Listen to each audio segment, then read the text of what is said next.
हाय नमस्ते प्रणाम। हम विशाल लाल यादव। ये मेरा दोस्त है करण कुमार यादव।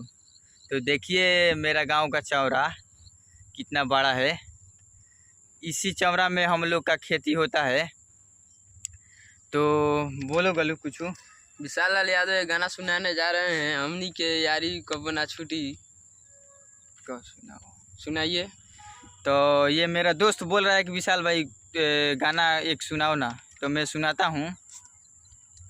सनी भैया गाना गइले बड़न कि तोहारा से प्यारी यारी कबो नहीं टूटी केहू के तुरले प कि तोहारा से प्यारी यारी कबो नहीं टूटी केहू के तुरले प तो हमनी के यारी बचपन के हयारी यारी छुटिया बमुअले प हमनी के यारी बचपन के हयारी यारी छुटिया बमुअले प अखिया में तोहर नजारा न होई बिन तोहरा यारा गुजारा न होई अरे तोहरे में बसेला परानवा ए हो तू ही मोरा दुनिया जहानवा मिलेला सुकून